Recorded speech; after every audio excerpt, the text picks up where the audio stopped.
समय आपकी मुट्ठी में। अध्याय 2। कैसा होता है समय?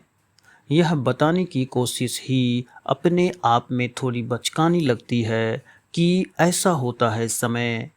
लेकिन कभी कभी ऐसा भी हो जाता है कि बचकानी हरकतों में बड़ी बातें निकल आती हैं। मुझे तो यदा कदा ऐसा भी आभास होता है कि जिन्हें हम सामान्य या असाध्य समझकर छोड़ देते हैं, उनमें ही असामान्यता एवं साध्यता के लक्षण पल रहे होते हैं। तो कुछ इसी तरह की धारणा को मन में धारण करके यहाँ समय के स्वरूप को गढ़ने की कोशिश की जा रही है। कोई आकार नहीं है इसका। सचमुच जब हम समय के बारे में सोचने, समझने और उसकी गहराई में उतरने की कोशिश करते हैं तो जिन खोजा तिन पैया गहरे पानी पैठ वाली पंक्ति भी बेकार मालूम पड़ने लगती है। खोजने पर उसको तो पाया जा सकता है जिसका कोई रूप हो, रंग हो, आकार हो, यानी कि कुछ तो ऐसा हो कि पाने पर हम यह कह सकें कि यह वही है जिसे खोजा जा रहा था। लेकिन समय का तो कोई रूप, कोई रंग और आकार ही नहीं है। हम इस बात को इस नज़रिए से सोच कर देखें कि दुनिया में जितने भी वस्तुएं हैं उन सब का कोई ना कोई स्वरूप है। यदि स्वरूप नहीं है तो उसे हम कम से कम अनुभव तो कर ही सकते हैं। जैसा कि हवा, यह वैसा तो दिखाई नहीं देती, लेकिन उसकी गति से हवा के होने के अनुभव किया जा सकता है। लेकिन क्या समय के साथ ऐसा है? इसके साथ सबसे विचित्र बात यह है कि समय की उत्पत्ति के लिए किसी भी तरह की भौतिक वस्तुओं की आवश्यकता ही नहीं होती, और जब कोई वस्तु बिना भौतिक पदार्थों के बनेगी तो फिर उसके रूप, रंग और आकार का सवाल ही कहाँ उठता है। हम पानी बना सकते हैं, हम हवा बना सकते हैं, आकाश बना सकते हैं, कुछ भी बना सकते हैं। यहाँ तक कि हमने ईश्वर के भी ना जाने कितने रूप बनाए हैं। लेकिन यदि हम कुछ नहीं बना सकते तो वो केवल समय ही है। इसलिए यहाँ हमें ब्रह्मांड शास्त्री एडविन हबल का यह विचार सही मालूम पड़ता है कि महानाद के साथ काल की उत्पत्ति इस अर्थ में हुई कि इससे पहले के समय को परिभाषित नहीं किया जा सकता। यहाँ गौर करने की बात यह है कि महानाद के पूर्व भी काल था। यह बात अलग है कि हम उसकी गणना नहीं कर पा रहे हैं। हमारे लिए काल का अस्तित्व ही तब से हुआ है जब से हम उसकी गणना करने में सक्षम हुए हैं। परम निरपेक्ष है यह। यदि महानाद से पहले भी काल था, यानी कि जब काल था तब अन्य कुछ भी नहीं था, तो इसका अर्थ यह हुआ कि वह अकेला था, एकमात्र था, केवल वही था। अब थोड़ा सा हम इसे इस दृष्टि से देखें कि यदि विश्व में केवल एक ही तत्व हो तो तुलना करने के लिए कुछ भी नहीं रह जाता। जब एक ही सब कुछ है, दूसरा कुछ है ही नहीं, तो फिर भला तुलना किससे की जाएगी? और यदि तुलना नहीं की जा सकती तो यही निरपेक्षता की, तटस्थता की परम स्थिति हो सकती है। तो जब समय ने तुलना करना जाना ही नहीं, इसलिए यदि हम यह कहें कि समय ही वो है जो परम निरपेक्ष हैं तो गलत नहीं होगा। और ऐसा हुआ ही है। किसे छोड़ा है समय ने? किसी को भी नहीं। फिर चाहे वो स्वयं में ब्रह्मा ही क्यों ना हो, उसके लिए सभी बराबर है। कोई भेदभाव नहीं है उसकी दृष्टि में। यही तो है तटस्थता की आदर्शतम स्थिति, और समय से बढ़कर दूसरा कोई भी परम तटस्थ नहीं हो सकता। अविच्छिन्न प्रवाह है समय। समय के बारे में हमारी दार्शनिक पृष्ठभूमि बहुत पुख्ता है। हमारे लोक चेतना समय की प्रबल, तीक्ष्ण, सूक्ष्म और गहन छवियों से निर्मित है। मेरी समझ से भारत ही एकमात्र ऐसा देश है जिसमें आने वाले दिन और बीते हुए दिन दोनों के लिए एक ही शब्द का प्रयोग किया गया है, और वो शब्द है कल। हमारे यहाँ अंग्रेजी की तरह यस्टरडे और टुमारो नहीं है। ऐसा क्यों? शायद इसका कारण यही रहा हो कि हमने समय को, जो ब्रह्मांड के आरंभ से ही चलता आ रहा है, एक ऐसा अटूट प्रवाह माना है जो आज तक अनवरत चलता चला आ रहा है। उसका ना तो अंग भंग हुआ है और ना ही उसके स्वरूप में कोई परिवर्तन। वो जैसा कल था वैसा ही आज है और कल भी वैसा ही रहेगा। यह नहीं बदलता। अपनी भाषा के शब्द के माध्यम से समय की इतनी बड़ी दार्शनिक विवेचना को व्यक्त कर देना उसी संस्कृति का कमाल हो सकता है जिसकी चेतना में समय की इतनी गंभीर अनुभूतियां गूंज रही हो। अन्यथा ऐसा नहीं है कि हमारे पास शब्दों के लाले पड़े हुए थे। शब्दों का अथाह भंडार है हमारे यहाँ, किंतु महत्वपूर्ण शब्द नहीं है, बल्कि शब्द के पीछे व्याप्त चिंतन छवियाँ हैं। और फिर आगे देखिए कि हमने कल के कौ में अ आकार आ की मात्रा लगाकर उसे काल बना दिया और इस काल को भी केवल समय का पर्यायवाची नहीं बनाया बल्कि जीवन के अंत का भी सूचक बना दिया। उसका काल आ गया है का अर्थ ही हुआ कि उसकी मृत्यु निश्चित है। काल अर्थात जीव विशेष के जीवन का समाप्त हो जाना। इस काल के समक्ष हर कोई विवश है, चाहे वे स्वयं अवतारी राम एवं कृष्ण ही क्यों ना हो। सभी को काल का ग्रास बनना पड़ा है। यह लगातार बहता रहता है और अपनी चपेट में लेने से किसी को नहीं छोड़ता। उसे ना तो कोई रोक सका है और ना ही रोक सकेगा। एक अविच्छिन्न प्रवाह है यह, सतत निरंतर लगातार एक ही गति से चलता है यह। समय इस मायने में भी अन्य तत्वों से भिन्न है कि अन्य तत्वों की गति परिवर्तित होती रहती है। वे समान रफ्तार से नहीं चलते। वे कभी तेज कभी धीमे तो कभी कुछ क्षणों के लिए स्थिर भी हो जाते हैं, लेकिन समय ऐसा नहीं है। यह यदि से लेकर अंत तक एक ही गति से चलता रहता है। इसकी रफ्तार में तनिक भी परिवर्तन नहीं आता। यह हमेशा एक जैसा ही गतिशील रहता है, मदमस्त हाथी की तरह, किसी की परवाह किए बिना। अब यह बात अलग है कि यह हमें कभी उड़ता हुआ लगता है तो कभी एकदम थमा हुआ।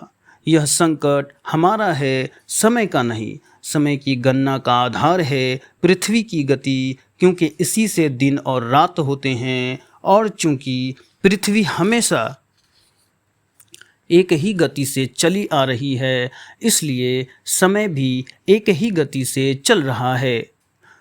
संग्रह संभव ही नहीं है इसका। इसी से लगभग संबद्ध किंतु पृथक महत्वपूर्ण लक्षण यह है कि इसे कैद करके नहीं रखा जा सकता। आप हवा को सिलेंडर में बंद करके उसका उपयोग पर्वतारोहण के समय कर सकते हैं। जहां हवा नहीं है वहां आप हवा को बंधक बनाकर ले जा सकते हैं।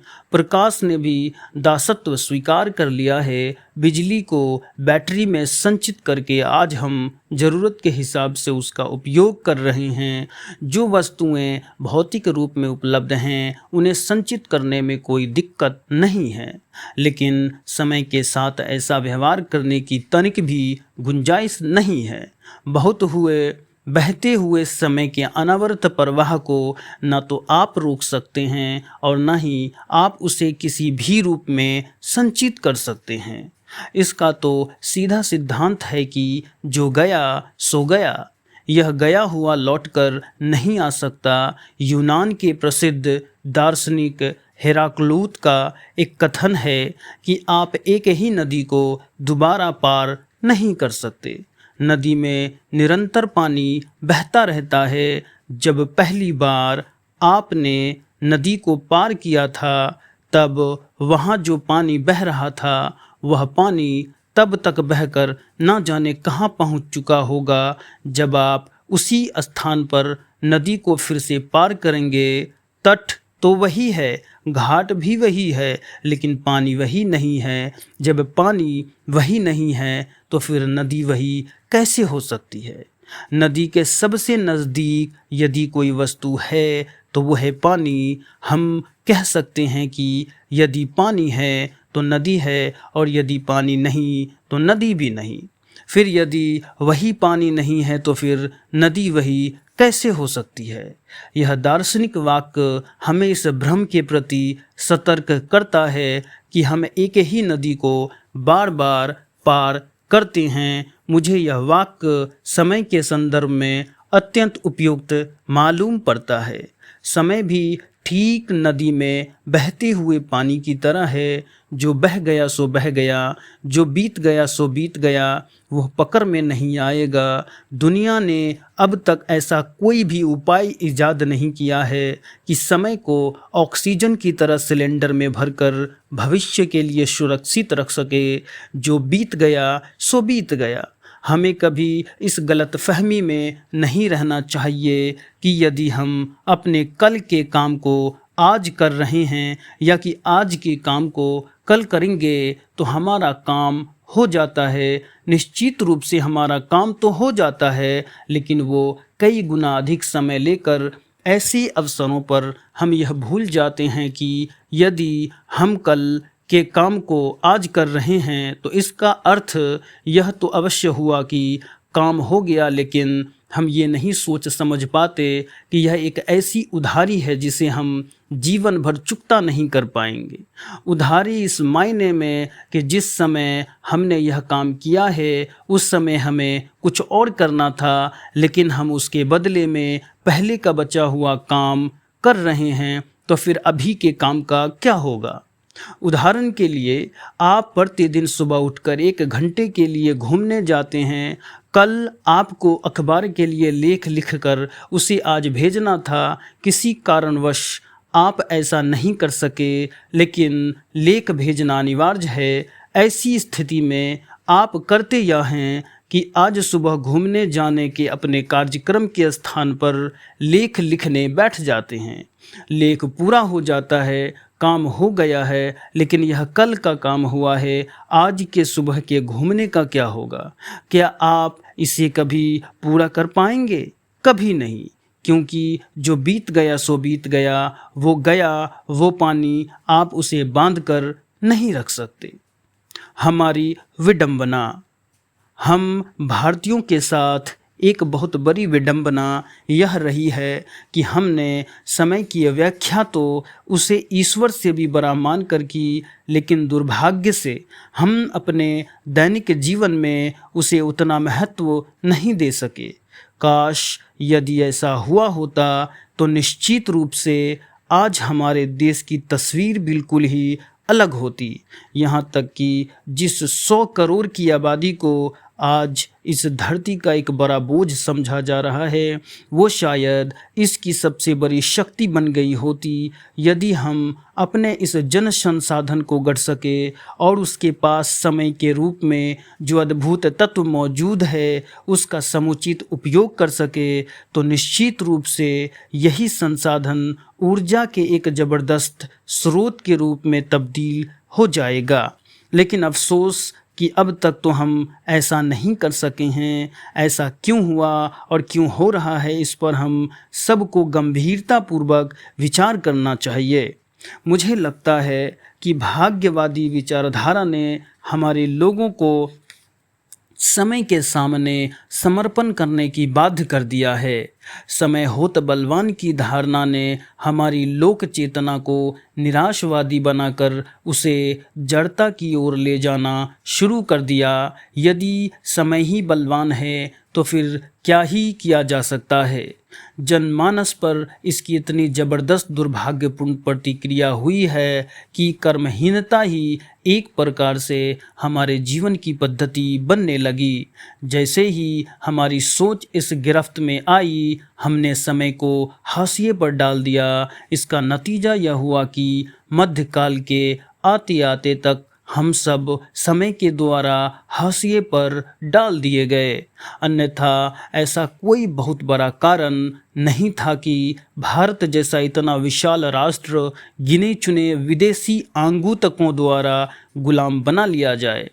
सचमुच यह आश्चर्य की ही बात लगती है कि जिस देश में भागवत गीता जैसे कर्म प्रधान ग्रंथ हो, जिस देश में महाभारत जैसा विशाल एवं व्यापक समाज शास्त्रीय महाकाव्य हो, जिस देश में राम जैसे संघर्षशील और 64 कलाओं में निपुण कृष्ण जैसे महान विचारक हो, उस देश की मानसिकता समय की उपेक्षा कैसे कर सकी? बजाय इसके कि इस पृष्ठभूमि के होने के कारण यहाँ के लोगों को समय को अपना बना लेना चाहिए था, वहीं वे उसके बदले स्वयं समय के हो गए। वे समय को संचालित करने वाले के स्थान पर समय द्वारा संचालित होने वाले बन गए। निश्चित रूप से यदि भारत कभी सोने की चिड़िया रहा होगा या यहाँ कभी दूध की नदियाँ बहती होंगी, तो इसका कारण यही रहा होगा कि लोगों ने अपने अपने समय का समुचित इस्तेमाल करके समाज को इस ऊंचाइयों तक पहुंचाया था। और यदि बाद में यह सब नहीं रहा, सोने की चिड़िया उड़ गई और दूध की नदियां सूख गई, तो यह इसलिए हुआ क्योंकि हमने समय का सम्मान करना हमेशा के लिए छोड़ दिया।